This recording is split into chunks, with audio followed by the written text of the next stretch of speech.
아서 밀러의 이 모두가 나의 아들이라는 희곡이 생각이 났습니다. 이 두 가문에 대한 이야기죠. 하나는 이 조 켈러라고 하는 켈러가의 사람들이 등장을 하게 되고, 또 스티브 디버라고 하는 디버가의 사람들이 이 연결되어져서 이야기가 진행되어지는 이 곡입니다. 주인공은 조 켈러, 켈러가의 그 아버지이죠. 그런데 그 아버지는 참 가족들을 사랑하고 가족들을 소중히 여기는 아버지였습니다. 젊은 시절부터 사랑하는 가족에게 풍요로운 삶을 살게 하기 위해서 쉬지 않고 일했던 아버지의 상을 가지고 있는 인물입니다. 그런데 이 스티브 디버와 동업을 하고 있었어요. 배경은 2차 세계대전 전쟁 중에 그 배경이었었고, 그 사업이 이 군수 산업에 관련된 자그마한 회사를 운영하고 있었습니다. 그런데 전투기 부품을 이제 납품을 하게 되었는데, 납품하려고 만든 그 전투기 부품이 균열이 생긴 거예요. 그런데 그것을 결정해야 되는 사람이 이 조 켈러예요.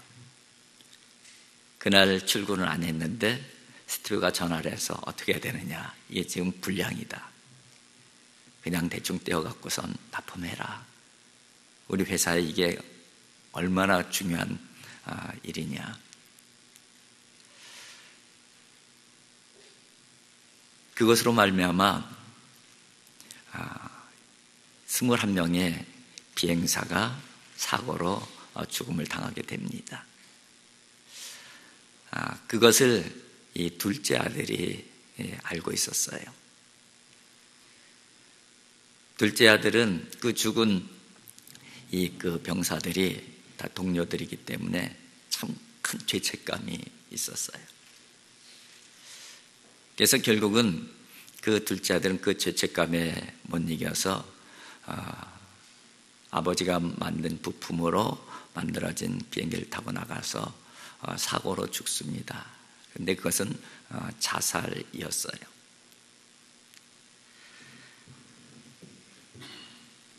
그러나 아버지는 감옥에 가지 않았어요. 동업자인 스티브가 다 뒤집어 쓰고, 뒤집어 쓴 게 아니라 뒤집어 씌운 거죠. 뒤집어 씌워서 감옥에 보내고, 자기는 사업이 더 잘 되고 승승장구합니다. 그런데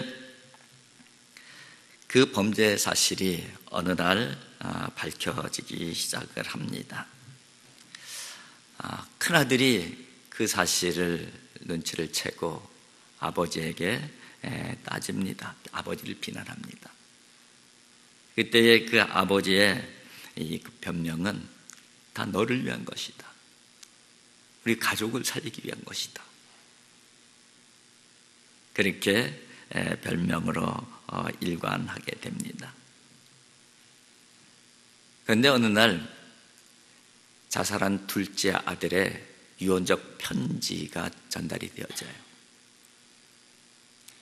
그 편지를 통해서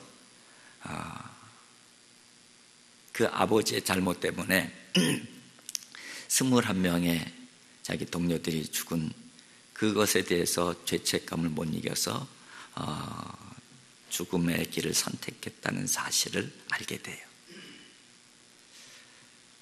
아버지에게 따지고 여러 가지 그 일들이 이제 벌어지게 되는 것이죠. 결국은 이 조 켈러도 얼어붙었던 양심이 다시 이 죄책감이 뒤늦게 각성이 되어지면서 그 죄책감에 견디지 못해서 결국은 권총 자살을 선택을 합니다. 그것이 바로 이 희극의 내용입니다.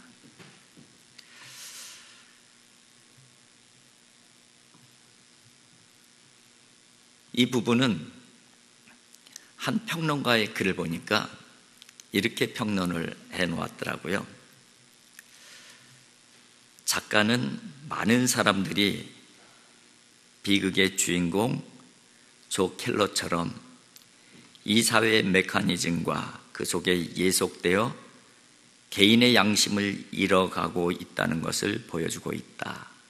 그리고 양심을 잃어가는 사람들에게 나뿐만 아니라 다른 사람들이 이 세계에 살아간다는 것을, 또한 누구나 다른 사람에 대한 각자의 책임이 있다는 것을 준엄한 음성으로 들려주고 있다. 그러니까 이 평론가의 그 평론은 그거예요. 이 작품을 통해서 작가가 하고 싶은 이야기 두 가지가 있다는 것이죠. 하나는 이 세상은 나만 살고 있는 것이 아니라 다른 사람도 살고 있다. 그것을 말하고 싶었다는 것이에요. 그리고 또 하나는 누구나 다른 사람에 대한 각자의 책임이 있다는 것을 준엄하게 알려주기를 원했다. 이렇게 평론을 한 것이죠. 오늘 본문 말씀에 있는 눕기, 굉장히 유사한 부분이 있으면서 반대 결론이 난 그러한 내용이 눕기라고 생각이 되어졌습니다. 아서밀러의 작품 모두가 나의 아들, 여기에는 주인공 조 켈러의 무책임한 불의로 발생한 불행한 이야기를 그리고 있잖아요. 그런데 룻기는 다른 사람에 대한 책임감 있는 선의로 시작된 축복의 이야기를 담고 있는 것이죠.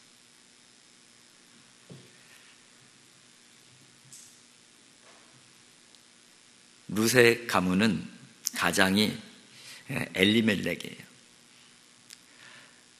엘리멜렉이 이스라엘 땅에 살다가 극심한 가뭄이 이스라엘 땅에 몰아칩니다. 시대는 사사 시대예요. 그래서 가장으로서 가족을 책임져야 되는데 도저히 이 고향 땅에서는 가족들 생계를 책임질 수가 없었던 거예요. 그래서 이 가장은 선택을 합니다. 떠나자. 그래서 이민을 선택을 해요.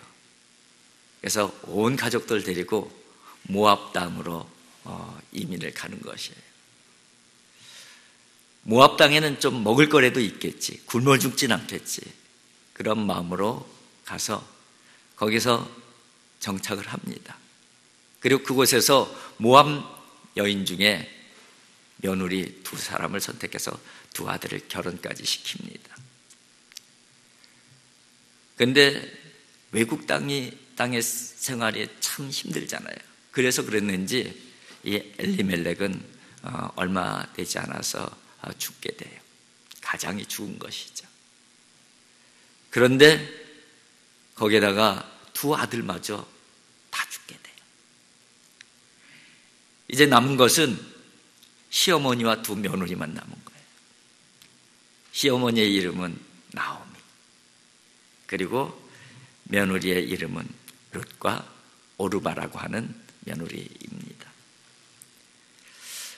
여인들만 남았기 때문에 진짜 사면초가의 상황이에요.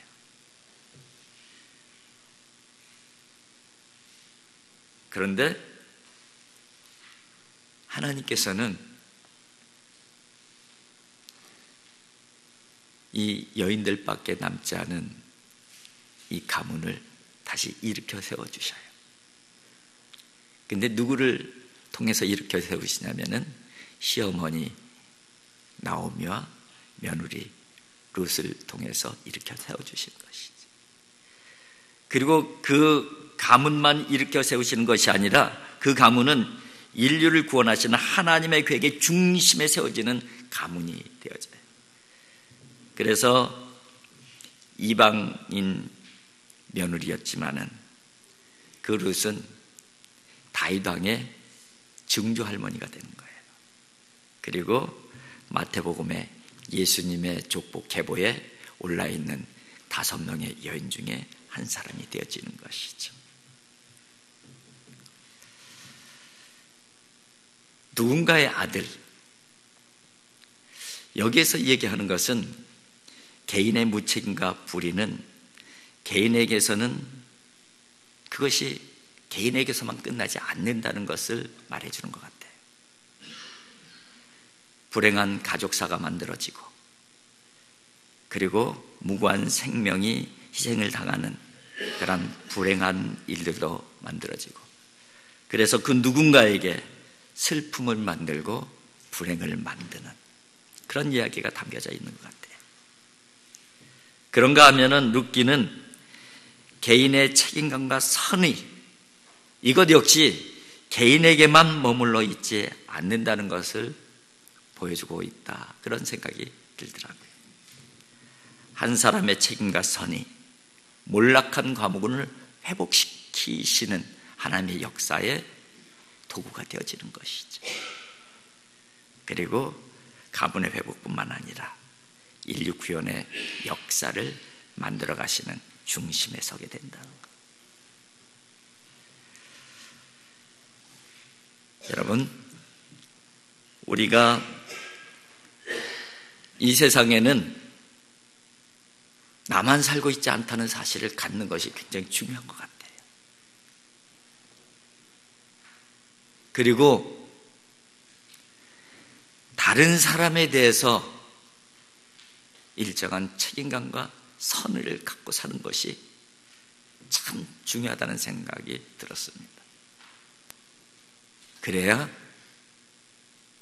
우리의 삶의 자리에 좋은 일이 생기잖아요. 좋은 일이.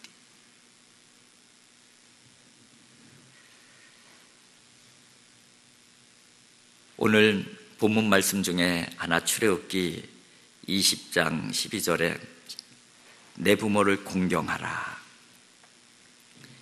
그리하면 내 하나님 여호와가 내게 준 땅에서 내 생명이 길리라. 다른 사람에 대한 책임과 선의의 출발점을 부모 공경에 담아놓고 있는 것이죠. 우리가 누군가에 대해서 책임감을 가져야 되고 누군가의 선의를 베풀어야 되는데 그 시작점이, 그 출발점이 부모예요. 부모를 공경하라. 그리하면 좋은 일이 생길 것이다. 그리하면 내 하나님 여호와가 내게 준 땅에서 내 생명이 길리라. 오래오래 산다는 그런 의미가 아니에요. 하나님께서 내게 준 땅에서, 약속의 땅, 축복의 땅에서 오래오래 잘 살 것이다. 그런 뜻이에요.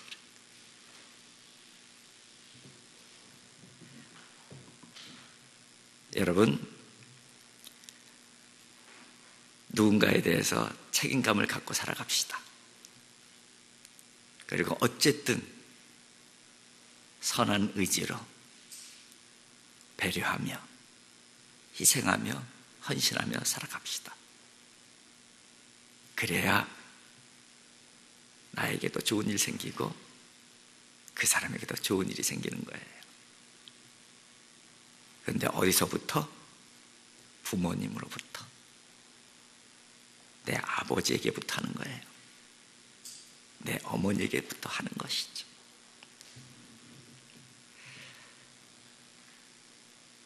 오늘 룻기에는 이미 소개를 드린 대로 두 사람이 주인공이에요. 시어머니 나오미, 며느리 룻. 에돔 땅에서 참 힘겨운 삶을 살아가고 있잖아요.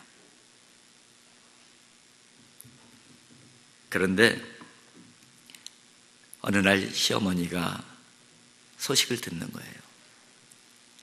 고향 땅에는 이제 살만하다는 것이죠. 이 이방 땅에서 살 일이 없어진 거예요.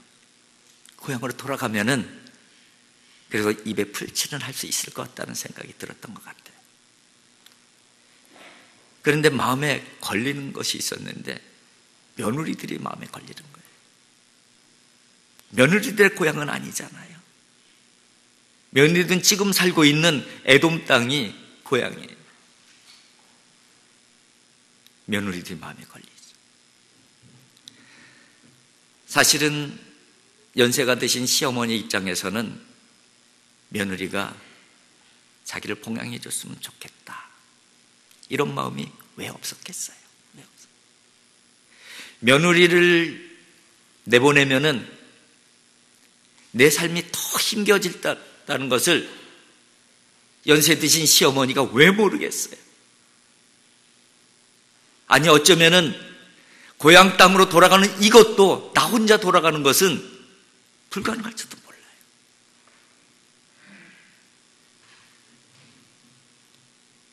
내중심적으로 생각하면은 며느리들을 떠나보내면 안 돼요. 반드시 며느리들이 떠난다고 해도 나를 봐서라도, 늙은 이 시어머니를 봐서라도 나를 좀 떠나지 마라, 그렇게 얘기했어야지 맞는 상황에. 그런데 시어머니 나오미는 그 두 며느리에게 너희의 어머니 집으로 돌아가라. 나는 이제 고향 땅으로 갈 건데 너희들이 이방 여인으로서 내 고향 땅에 간들 대접도 못 받을 것이고, 이 늙은 시어머니 봉양하려면은 그 젊은 청춘 다 잃어버리니까 너희들 네 어머니에게로 돌아가라. 정말 큰 결단이죠.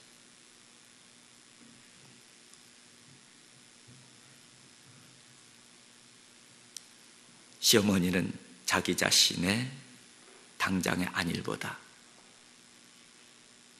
며느리들의 장래를 생각했던 거예요. 이것이 바로 시어머니로서 며느리들에게 줄 수 있는 선의죠.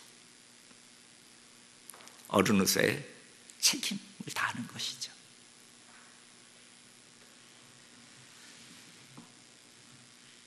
그 얘기를 듣고 둘째 며느리는 오르바는 마음은 어머니를 봉양하고 싶었지만 현실이 그렇지 않은 것을 깨달은 둘째 며느리는 자기 어머니에게로 돌아갔습니다. 이제 롯만 남은 거예요. 룻에게 시어머니가 얘기합니다. 너도 내 동서를 따라 떠나라. 너도 내 동서처럼 떠나라. 나 괜찮아. 가라.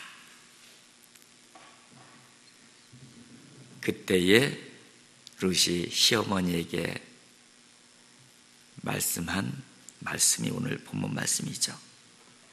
내게 어머니를 떠나며 어머니를 따르지 말고 돌아가라. 강권하지 마옵소서. 어머니께서 가시는 곳에 나도 가고 어머니께서 머무시는 곳에서 나도 머물겠나이다. 룻은 자기 장래보다 시어머니를 끝까지 봉양하고 책임지겠다는 마음을 가진 것이죠. 이것이 바로 며느리인 룻이 시어머니에게 베푼 선이고 며느리로서의 책임인 것이. 여러분, 우리가 상식적으로 생각하면은 시어머니와 며느리는 아들 없으면 남남이랑 마찬가지 아닙니까?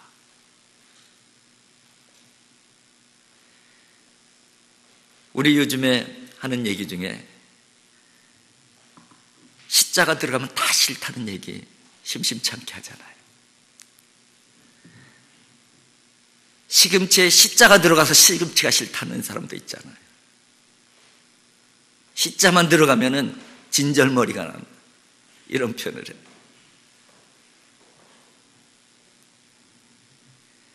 다 약함이 있고 다 부족함이 있어요. 그래서 그런 갈등이 생겨지는 것이죠. 나오미와 롯의 관계는 시어머니와 며느리 관계인데 아무리 좋다는 왜 시어머니에 대해서 쌓인 감정이 없고 며느리가 좋게만 보이겠어요? 그런데 이 두 사람은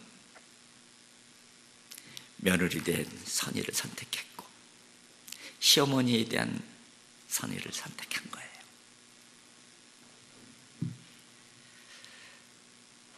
그 어머니의 그 딸, 그 시어머니의 그 며느리인 것이죠.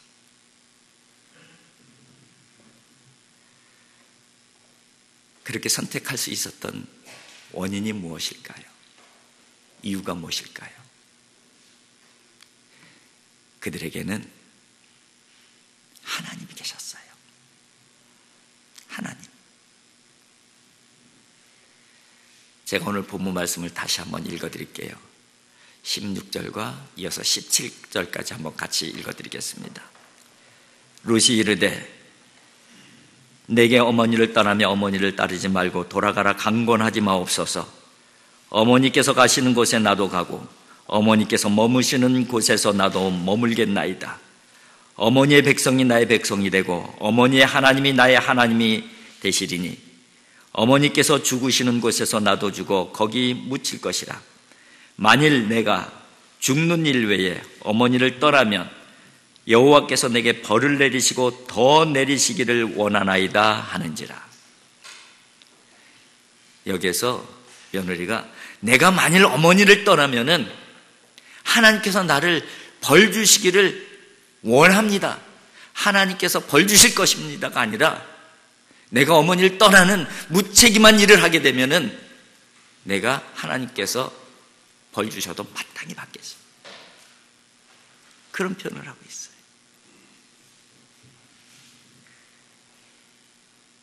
그 안에 누가 있는 거예요? 하나님이 있었어요. 어머니의 하나님, 며느리의 하나님, 동일하신 하나님이셨어요.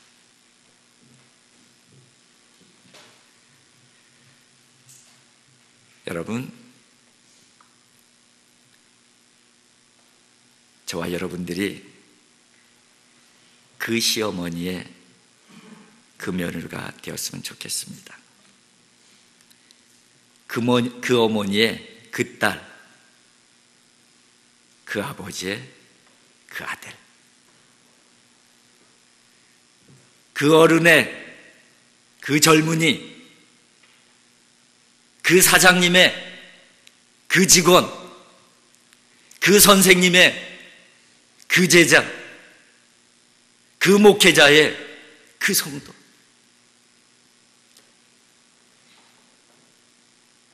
우리에게 하나님이 계시기에 우리는 그 어머니의 그 딸이 되어줄 수가 있는 것이고, 우리에게 하나님이 계시기 때문에 우리는 그 아버지의 그 아들이 되어줄 수 있는 것이고,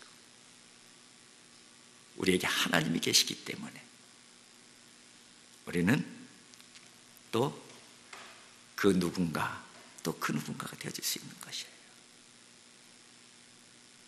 여러분, 하나님께서는 우리가 이런 모습으로 살아가기를 원하시는 것 같아요. 그리고 이러한 우리의 믿음과 신앙을 통해서 하나님께서는 정말 하나님의 아름다운 나라를, 하나님의 놀라운 축복들을 이 땅에 만들어 가시는 것이 아니겠습니까? 이 놀라운 은혜가 아버지, 어머니 때문에 자식들에게 생기고, 자식들의 부모님에 대한 공경 때문에 또 이런 아름다운 일들이 생겨지는 것, 이것이 바로 은혜이고 이것이 바로 축복인 것이죠. 이런 은혜의 사람, 이런 축복의 사람들이 우리 모두가 되어질 수 있기를 주님의 이름으로 축원을 드립니다.